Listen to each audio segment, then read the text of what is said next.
जब हस्बैंड और वाइफ का तलाक होता है तो हस्बैंड की प्रॉपर्टी में वाइफ का क्या राइट होता है, और तलाक के बाद हस्बैंड को वाइफ को कितने पैसे देने होंगे, या वाइफ कितने पैसे तलाक के बाद में मांग सकती है, या फिर कोर्ट कितने पैसे डिसाइड करती है, परमानेंट एलिमनी कितनी डिसाइड करती है। आज इन्हीं सभी सवालों के जवाब आपको इस वीडियो में मिलेंगे।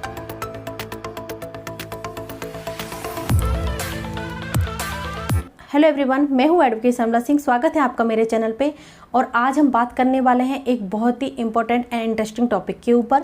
और इससे पहले मैं आपको बता चुकी हूं कि यदि पति तलाक देना चाहता है और पत्नी साथ रहना चाहती है तो ऐसी स्थिति में पत्नी को वो कौन से कानून है जिनका वो उसको यूज़ करना चाहिए। यदि फिर भी बात नहीं बनती है और उनका तलाक होने की नौबत आ गई है तो उनके दिमाग में ये क्वेश्चन ज़रूर उठता होगा। पति सोचते होंगे कि यदि तलाक के बाद मुझे वाइफ को कितना पैसा देना होगा, पत्नी भी सोचती होंगी कि यदि मेरा तलाक होता है तो मैं कितने पैसे मांग सकती हूँ, या फिर कोर्ट कितने पैसे डिसाइड कर सकता है। ये सारे क्वेश्चन आपके दिमाग में ज़रूर आते होंगे। यदि ये क्वेश्चन आपके हैं तो आज आपको इस वीडियो में इन सारे क्वेश्चनों का जवाब मिलने वाला है, तो वीडियो पूरी देखिए। यदि आप वीडियो पर नए हैं या चैनल को सब्सक्राइब नहीं किया है तो आप चैनल को सब्सक्राइब कर लीजिए और वीडियो को लाइक एंड शेयर कीजिए।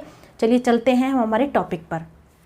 देखिए, हस्बैंड और वाइफ के बीच में जब वैचारिक मतभेद होते हैं तो उन दोनों के बीच में लड़ाई झगड़े होने लग जाते हैं, और ये लड़ाई झगड़े कब विवाद का रूप धारण कर लेते हैं पता ही नहीं चलता, और वो विवाद कई बार कोर्ट तक पहुंच जाता है और कोर्ट में भी तलाक तक की नौबत आ जाती है।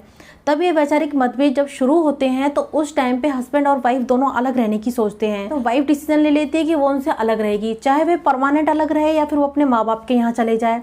और नॉर्मली ये माना जाता है कि जो वाइफ होती है वो हाउस वाइफ होती है और उसके पास कोई इनकम का स्रोत नहीं होता, हस्बैंड ही उसका जरिया होता है, और हस्बैंड से वो अलग हो जाती है तो उसके बाद वो अपना जीवन यापन कैसे करे, कैसे वो अपना भरण पोषण करे, यदि बच्चे हैं तो उनका कैसे करेगी।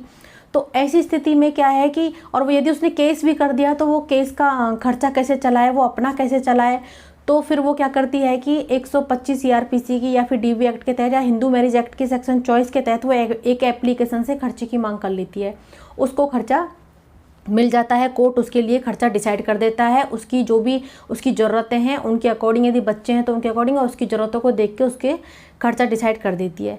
लेकिन कई बार फिर जब तलाक की नौबत आती है तो उस टाइम पे कोर्ट उनके लिए परमानेंट एलिमिनी यानी कि परमानेंट खर्चा उनके लिए देती है। तो ये परमानेंट एलिमिनी क्या होता है, तो पहले इस पर बात करते हैं। ये होता है वन टाइम सेटलमेंट, यानी कि कोर्ट जो होती है वो हस्बैंड से तलाक होने के बाद में वाइफ को परमानेंट एलिमिनी यानी कि उसको एक मुश्त बड़ी राशि, एक खर्चा उसको पूरा, जिससे कि वो अपना जीवन उससे काट सके, वो अपना खर्चा चला सके, अपना भरण पोषण कर सके, वो हस्बैंड से वाइफ को दिलाती है। ये होती है परमानेंट एलिमिनी। देखिए, कई बार वाइफ सोचती है कि मैं हस्बैंड से कितने पैसे मांग लूँ, और हस्बैंड सोचते हैं कि मैं कितने पैसे दे सकता हूँ, लेकिन इसमें कोर्ट की पावर चलती है। कोर्ट ही डिसाइड करेगा कि वाइफ को कितनी एलिमिनी मिलनी चाहिए। उसके लिए वो उनके कुछ आधार देखती है, जैसे कि सबसे पहले वह कोर्ट देखेगी कि ये तलाक की वजह क्या थी, क्या वजह थी जिससे ये तलाक हुआ।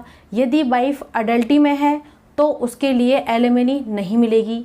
यदि हस्बैंड जॉब करते हैं और वाइफ भी जॉब करती है और वाइफ की सैलरी हस्बैंड से ज़्यादा है तो कोर्ट दोनों की इनकम देखेगी और जिम्मेदारियां देखेगी, दोनों के ज़रूरतें देखेगी कि कितनी है, तो उसी हिसाब से एलिमिनी वो तय करेगी कि उसको कितनी मिलनी चाहिए। यदि हस्बैंड की बहुत कम है और उसके पास बहुत सारी जिम्मेदारियां हैं और वाइफ की मान लो ज़्यादा है, उससे डबल ट्रिपल है, तो फिर वहाँ एलिमिनी कैंसिल भी हो सकती है। और बच्चे का, यदि बच्चे हैं तो कोर्ट ये डिसाइड करेगी, ये देखेगी कि बच्चा किसकी कस्टडी में है, वाइफ के पास है या हस्बैंड के पास है, तो उस स्थिति में भी एलिमिनी कम मिल सकती है। और शादी को कितना समय हुआ है, यदि आपकी शादी को 2-3 साल हुए हैं तो एलिमिनी ना के बराबर मिलेगी। यदि आपकी शादी को 15-20 साल हो गए हैं तो आप हस्बैंड की प्रॉपर्टी में से 50-60% भी मिल सकता है, या फिर एक अच्छी एलिमिनी कोर्ट तय कर सकती है। और एक देखेंगे कि यदि पत्नी डिफ़ॉल्ट है, पत्नी की गलती है, तो भी एलिमिनी कोर्ट डिसाइड नहीं करेगी। कोर्ट उसके लिए एलिमिनी के लिए मना कर सकती है। देखिए, एलिमिनी देने की पावर सिर्फ कोर्ट को है। वो केस को देखेगी, आपका क्या केस है, उसमें कैसी क्या क्या सर्कमस्टांसेस बन रही हैं, वो क्यों देना पड़ रही है एलिमिनी और कितनी देनी होगी, ये सारे डिसीजन कोर्ट लेगी। वो आपके केस को देख के उसमें देखेगी, कोर्ट देखेगी कि आपकी इनकम क्या है, आपकी वाइफ हाउस वाइफ है या कोई जॉब करती है, यदि आपकी इनकम अच्छी है, जॉब करती हो चाहे पत्नी, तो आपको एलिमनी देनी पड़ेगी।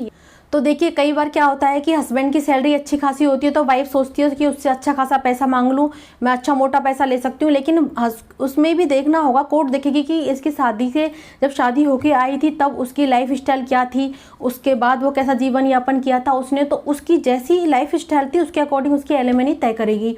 तो इसमें जो भी डिसीजन होते हैं वो सारे कोर्ट के होते हैं, कोर्ट ही आपके केस को देख करके तय करती है और ये सबकी डिफरेंट हो सकती है।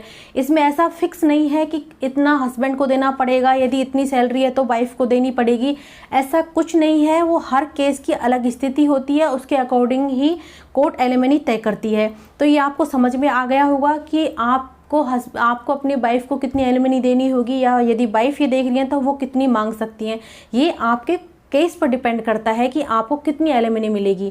जितनी आपकी ज़रूरतें हैं, जिससे आपका जीवन यापन हो सकता है, कोर्ट उतना ही तय करती है। उम्मीद करती हूँ कि आपके लिए मेरी वीडियो काफ़ी यूज़फुल रही होगी। आपके लिए कई आपके जो प्रश्न थे उनका जवाब मिल गया होगा, और इसके बाद में भी एक बहुत ही अच्छी इंटरेस्टिंग वीडियो लेके आएंगे जो आपके काम की रहेगी कि तलाक के बाद में जो बच्चे की कस्टडी है वो किसके पास रहेगी, माता या पिता के पास में, वो उसके कौन कौन से आधार रहेंगे जिनके आधार पे वो कस्टडी तय होगी। तो ये वीडियो देखना ना भूलिएगा और हमारे चैनल पे बने रहिए। यदि आपको वीडियो पसंद आई हो तो वीडियो को लाइक एंड शेयर कीजिए, चैनल को सब्सक्राइब कीजिए। Thank you so much.